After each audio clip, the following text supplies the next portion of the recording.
Many of the DC animated universe's heroes and villains have undergone costume changes and different looks throughout their appearances, and the Man of Steel is no exception. From past to present to future, we're taking a look at the many suits worn by Superman in the DCAU.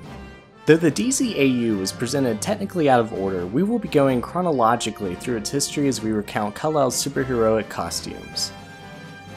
The first suit to showcase his iconic S symbol was the one seen throughout Superman the Animated Series. Superman debuted in Metropolis wearing this suit to the astonishment of onlookers, including Daily Planet reporter Lois Lane.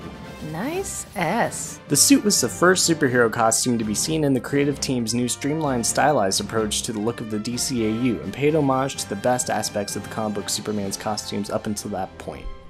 The suit is inexplicably bulletproof like its wearer, but can be torn or destroyed depending on the severity of his enemy's power. His cape is woven from the blanket which he was found within his Kryptonian capsule by the Kents, and is one of his most defining visual traits. Rather than wear a mask like most superheroes, Superman chooses to disguise himself out of costume, a trope that has been ridiculed over the years but remains one of the character's classic archetypes.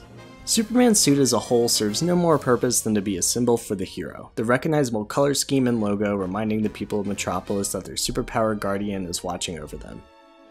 During these same early years in Superman's career, Professor Hamilton and his team at Star Labs fashioned the Man of Steel a handful of extraneous suits for different extreme conditions in which Superman might find himself.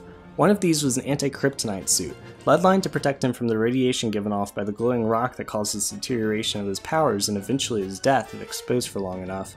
It was originally designed for Superman to do battle with Metallo, though it had been used on a handful of occasions since. Unsurprisingly, the Man of Steel's enemies always seem to find a way to destroy part of the suit, leaving Superman vulnerable to a kryptonite-based threat. In the Superman episode Two's a Crowd, Earl Garver has hidden a bomb somewhere in Metropolis and Superman investigates the harbor with the help of Maggie Sawyer. Here we see the two clad in matching scuba suits, presumably designed by Hamilton. Superman's complete with his S symbol on the chest. The suit was never seen again and may have even been just a tie-in for merchandise and toys, as early designs by Mark DeCarlo would suggest. Another of Star Labs' supersuits was a spacesuit, capable of allowing Superman to move about in outer space. Since the animated universe's Big Blue Boy Scout is unable to breathe in space, this suit provided that ability for him as well. On its chest plate was emblazoned Superman's symbol, and its white and gray color scheme harkened to that of Earth astronauts. The original spacesuit was destroyed, however, when Superman was caught in a trap by Darkseid and lured into the villain's clutches, which brings us to our next main costume iteration. In the series finale of Superman the Animated Series, Kal-El's memory is wiped and replaced with a new set of information by the Twisted Granny Goodness. Superman then becomes a pawn of Apocalypse, believing himself to be the adopted son of Darkseid, and leads the charge as Apocalypse's forces ravage the galaxy. As the symbol of Darkseid's rule, Superman was clad in apocalyptic armor with similar design aspects to those seen on other New Gods, but with a dark and foreboding exterior that struck fear into those who opposed him and Darkseid. Later, after being hit with a kryptonite ray, Kal-El's original memories began to return to him. The faces of his loved ones reminded him of who he used to be, and the armor was ditched, either destroyed or confiscated by the military. After these events, Superman spent several years trying to earn back the world's trust, returning to his recognizable costume. This next variation is seen in the Justice League and Justice League Unlimited series. It is essentially the same outfit as his original, very well may canonically be so. Its only visual difference from its predecessor being that of the trunk's color changing from black. This could easily be chalked up to allowing for a broader color palette in this era, similar to the updates in Batman's costume for the shows.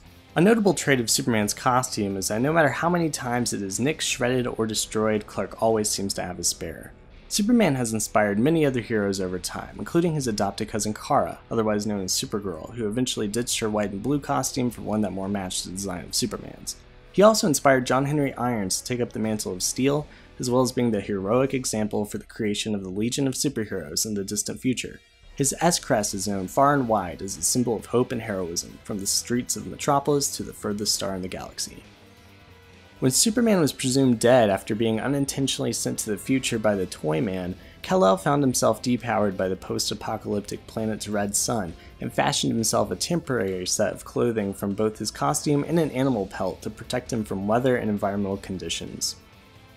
A second spacesuit was worn by Superman when the Justice League attempted to halt the unstoppable Amazo android on his way to Earth. This version of the spacesuit was newly designed in red and blue, matching Superman's iconic costume. Though it was not revealed whether it was designed by Star Labs or the Justice League, the suit's only other difference from the original was the lack of the dome helmet, opting instead for a more functional mask that left Superman's eyes uncovered, allowing for the use of his heat vision. During the Neo-Gotham era of Batman Beyond, Superman was converted to a more futuristic monotone costume of black and white. Though the reason for the change is unclear, the costume is seemingly just as widely known as his original, at least to Terry McGinnis. Superman! The cape is long gone, and so are the majority of actual functional suit pieces. It is unknown whether or not this new costume is Kryptonian in origin, but its arm and leg plates harken back to those seen on the outfits worn by the inhabitants of Superman's home planet in the series' pilot episode. As Superman himself ages much slower than human beings, his physical appearance at this stage in his life is much more youthful than that of his former Justice League teammate Bruce Wayne, the original Batman. But a New Age Earth deserves a New Age Superman, favoring the more sleek look of other superheroes of the era over his original red and blue costume. I could use some of that Kryptonian DNA. You'll outlive us all, Bruce. You're too stubborn to die. So what's your favorite supersuit from the DCAU? Do you prefer classic and patriotic, or more futuristic? Be sure to stick around for other videos like this and much more from the Watchtower database.